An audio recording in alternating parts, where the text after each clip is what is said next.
नत्वा जिनेन्द्रं गतसर्वदोषं सर्वज्ञदेवं हितदर्शकं च श्रीजैनसिद्धान्तप्रवेशिकेयं विरच्यते स्वल्पधियां हिताय।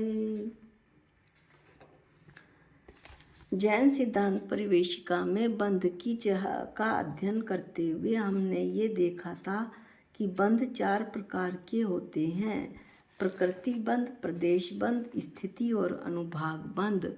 तो हम मोक्ष मार्ग प्रकाशक में से इसका थोड़ा अध्ययन करेंगे कि प्रकृति और प्रदेश बंध योग से होते हैं। योग क्या है? नाम कर्म के उदय से शरीर, वचन और मन उत्पन्न होते हैं। शरीर, वचन और मन की चेष्टा से यानी इनके कंपन से आत्मा के प्रदेशों में चंचलपन होता है। उससे आत्मा में पुद्गल वर्गणाओं से एक बंधन, एक ग्रहण होने की शक्ति आ जाती है। उसका नाम योग है। योग के निमित्त से प्रति समय कर्म रूप होने योग्य अनंत परमाणुओं का ग्रहण होता है। योग के निमित्त से प्रति समय कर्म रूप होने योग्य अनंत परमाणुओं का ग्रहण होता है।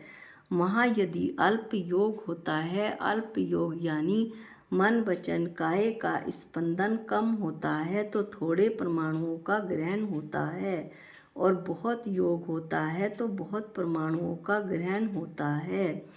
एक समय में जो पुद्गल परमाणु ग्रहण होते हैं उनमें ज्ञानावरण आदि जो 8 मूल प्रकृति हैं और 148 उत्तर प्रकृति हैं, जैसा सिद्धांत में कहा है वैसा बंटवारा हो जाता है।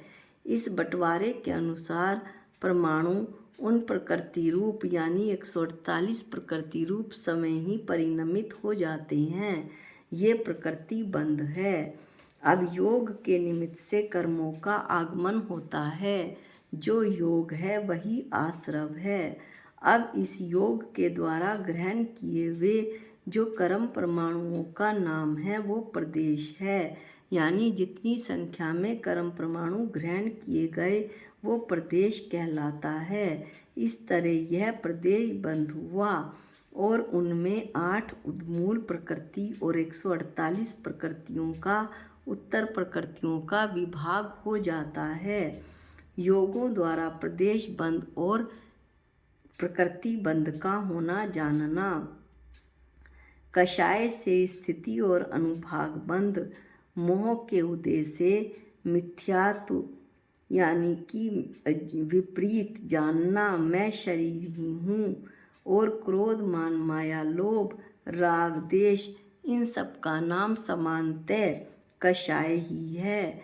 इससे इन कर्म प्रकृतियों की स्थिति बनती है। 148 कर्म प्रकृति जो योग के निमित्त से आई थी उनका समय बंधता है कि वे जीव के साथ कितने समय तक रहेंगी, तथा उस कषाय द्वारा ही उन कर्म प्रकृतियों में फल देने की शक्ति अर्थात अनुभाग शक्ति का विशेष हो जाता है।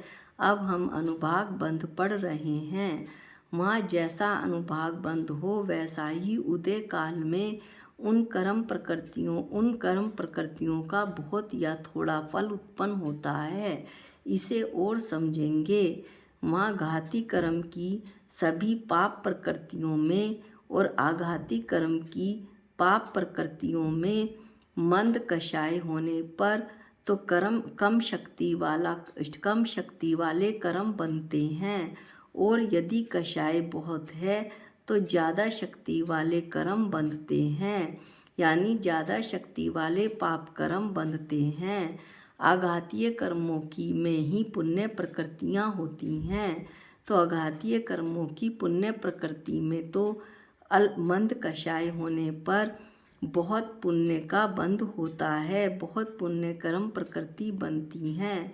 लेकिन यदि कषाय ज़्यादा है तो थोड़ी पुण्य प्रकृति बनती हैं।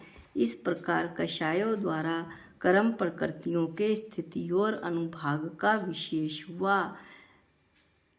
इसलिए कषायों द्वारा स्थिति बंध और अनुभाग बंध का होना जानना।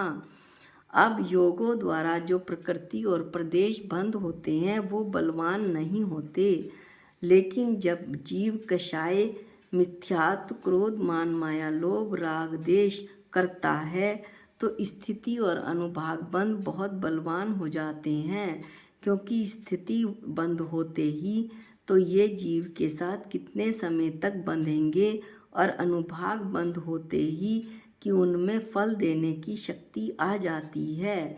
इसलिए मुख्य रूप से कषाय ही बंध का कारण है।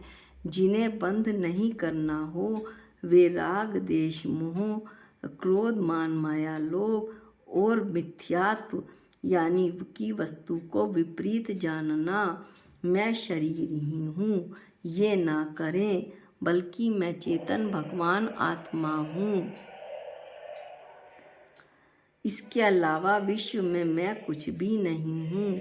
ऐसा निरंतर भाव रखने से हमारे कल्याण का मार्ग प्रशस्त होगा। इस तरह हमने प्रकृति प्रदेश और स्थिति और अनुभाग बंध का एक बार पुनः अध्ययन कर लिया।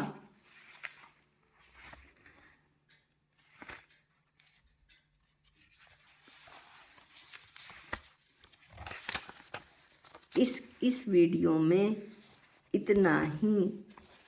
अब अगले वीडियो में हम जीव के भावों की चर्चा करेंगे कि जीव के असाधारण भाव कितने होते हैं और उनका किस प्रकार और विवरण होगा वो अगले वीडियो में बताया जाएगा। आज के वीडियो के लिए इतना ही।